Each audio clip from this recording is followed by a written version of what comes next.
ರಾತ್ರಿಗಳು, ಅಂತ್ಯವಿಲ್ಲದ ರಾತ್ರಿಗಳು, ಮುರಿದ ಗಾಜು, ಸುಟ್ಟ ತಂತಿಯ ವಾಸನೆಗಳಿಂದ ಕೂಡಿದಂತಹ ಒಂದು ಕೋಣೆಯಲ್ಲಿ ಒಬ್ಬ ವ್ಯಕ್ತಿ 10,000 ಬಾರಿ ಪ್ರಯತ್ನಿಸಿ ಫೇಲ್ ಆದ.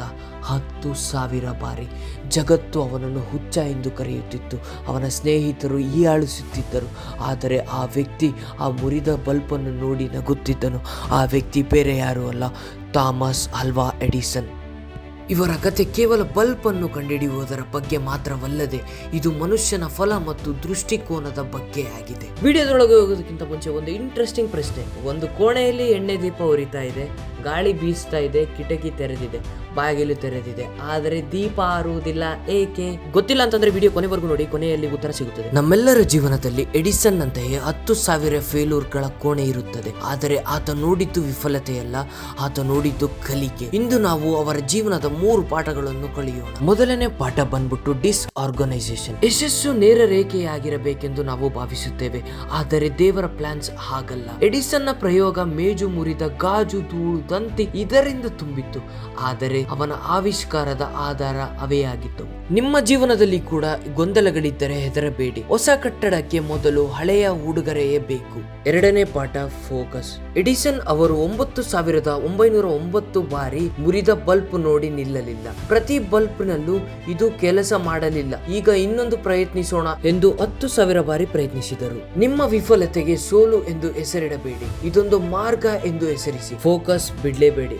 ಮೂರನೇ ಪಾಠ ಬಂದ್ಬಿಟ್ಟು ಮಾಸ್ಟರ್ ವೇ. ದೇವರು ನಿಮಗೆ ಸುಲಭ ದಾರಿ ಕೊಡುವುದಿಲ್ಲ, ಆತ ಕೊಡುವುದು ಅಗತ್ಯವಾದ ದಾರಿ. ಎಡಿಸನ್ ಅವರಿಗೆ ಬೇಕಾಗಿದ್ದು 10,000 ತಪ್ಪಿಗಳು, ಅವಿಲ್ಲದೆ ಬಲ್ಬ್ ನ ರಹಸ್ಯ ಅವರಿಗೆ ತಿಳಿಯುತ್ತಿರಲಿಲ್ಲ. ಹಾಗೆಯೇ ನಮ್ಮ ಕಷ್ಟಗಳು ದೊಡ್ಡವಾಗಿದ್ದರೆ ದೇವರು ನಮ್ಮನ್ನು ದೊಡ್ಡ ಯಶಸ್ಸಿಗೆ ಸಿದ್ಧಪಡಿಸುತ್ತಿದ್ದಾನೆ ಎಂದರ್ಥ. ಇವರ ಜೀವನದ ಅಂಶಗಳನ್ನು ನಾವು ಹೇಗೆ ಅಳವಡಿಸಿಕೊಳ್ಳಬಹುದು ಎಂದು 5 ಸಿಂಪಲ್ ಹೆಜ್ಜೆಗಳ ಮುಖಾಂತರ ತಿಳಿಯೋಣ. ಮೊದಲನೆಯದ್ದು ಮುರಿದ ಬಲ್ಬ್ ಗಳನ್ನು ಎಣಿಸಿ. ನೀವು ಕಳೆದ 5 ವಿಫಲತೆಗಳನ್ನು ಪಟ್ಟಿ ಮಾಡಿ ಪ್ರತಿಯೊಂದರ ಪಕ್ಕದಲ್ಲಿ ನಾನು ಏನು ಕಲಿತೆ ಎಂದು ಬರೆಯಿರಿ. ಎರಡನೆಯದ್ದು ಗೊಂದಲವನ್ನು ಪಟ್ಟಿ ಮಾಡಿ. ಈಗಿನ ನಿಮ್ಮ ಜೀವನದ ಗೊಂದಲವನ್ನು ಒಂದು ಪೇಪರ್ ಮೇಲೆ ಬರೆಯಿರಿ, ಆಮೇಲೆ ನೋಡಿರಿ ಅದು ನಿಮಗೆ ಸೊಲ್ಯೂಷನ್ ಆಗಿ ಕಾಣಲು ಪ್ರಾರಂಭಿಸುತ್ತವೆ. ಮೂರನೆಯದ್ದು ದಿನ ಒಂದು ಚಿಕ್ಕದನ್ನು ಪ್ರಯತ್ನಿಸುವ ನಿಯಮ. ಎಡಿಸನ್ ಅಂತೆಯೇ ದಿನಕ್ಕೆ ಕೇವಲ ಒಂದು ಹೊಸದನ್ನು ಪ್ರಯತ್ನಿಸಿ, ಇದು ಸಣ್ಣದಾಗಿರಲಿ ಆದರೆ ಮಾಡಿ. ನಾಲ್ಕನೆಯದ್ದು ನಿಮ್ಮ ಪಟ್ಟು ದಿನಚರಿ. ರಾತ್ರಿ ಮಲಗುವ ಮುನ್ನ ಇಂದು ನಾನು ಯಾವುದರಲ್ಲಿ ಪಟ್ಟು ಹಿಡಿದೆ ಎಂದು ನಿಮ್ಮೊಳಗೆ ಕೇಳಿ. ಉತ್ತರ ಇಲ್ಲದಿದ್ದರೂ ಸರಿ, ಪ್ರಶ್ನೆ ಮಾತ್ರ ಕೇಳಿ.